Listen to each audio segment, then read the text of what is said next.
આવેલું છે એવી રીતે આપણે પણ બધાએ આ વસ્તુ પર લાગુ પડશે જે 100 સહીઓ એ ફક્ત સહીઓ નથી એક સંદેશ કોંગ્રેસ પાર્ટીનો સંદેશ છે કોંગ્રેસ પાર્ટીના સર્વા જે મુખ્ય નેતા છે રાહુલ ગાંધીજી છે એનો સંદેશ છે કે દેશની અંદર જે છેલ્લા 10 વર્ષથી કેન્દ્રની જે સત્તા સ્થાપિત થઈ છે જે ભાજપની સરકાર છે જે નરેન્દ્ર મોદીની સરકાર છે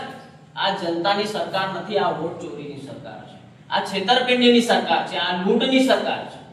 આજે આ ભાજપના નેતાને જેટલા બી છે ચાહે રાષ્ટ્રીય લેવલના હોય રાજ્ય લેવલના હોય જિલ્લા લેવલના હોય કે સંજેલીના હોય આજે બધા મોટા મોટા નેતાઓ છાતી કાઢીને ફરે છે કે અમારી સત્તા છે જે દાદાગીરી કરે છે જે તાનાશાહી કરે છે એમને એક સ્પષ્ટ સંદેશ છે કે તમારી સરકાર તમારું જે આ શાસન તમારી જે આ દાદાગીરી તમારી જે આ તાનાશાહી આ બધી ચોરીની છે તમારી માલિકીની નથી તમે જનતા પાસેથી વોટ મેળવીને નથી લાવ્યા તમે દાદાગીરી કરીને બોગસ વોટ આપીને જે સાચા અર્થમાં લડવા જાય છે એ લોકોને ડરાવીને ધમકાવીને પાછા બેસાડીને ફોર્મ ખેંચાડીને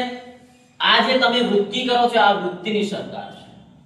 અને હવે જનતા એટલી બધી જાગૃત થઈ ગઈ છે આખા દેશની અંદર અને કદાચ મને કહેતા ખચકાટ પણ નહીં થાય કે સમગ્ર દેશની અંદર જો આજે કોઈ રાષ્ટ્રીય લેવલની રાજનીતિની અંદર જો કોઈ હીરો ચમકતો હોય ને તો એ રાહુલ ગાંધી છે અને એને કોઈ નકારી નથી શકતો સમગ્ર દેશની જનતા કહે છે કે જે રીતે રાહુલ ગાંધી લડે છે આવનાર સમયમાં ચોક્કસપણે રાહુલ ગાંધી પ્રધાનમંત્રી બનશે એમાં કોઈ બેમત નથી પણ એમાં ગુજરાતનું યોગદાન છે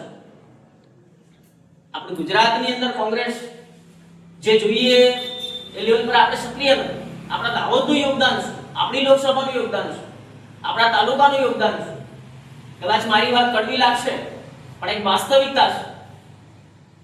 આ સાહેબે જે રીતે કીધું એ 60% મત તો આપણા પડ્યા છે પણ એને લેવાના એ કેવી રીતે લઈશું ઘરે ઘરે પહોંચીશું તો જ લેવાશે બાકી લેવાશે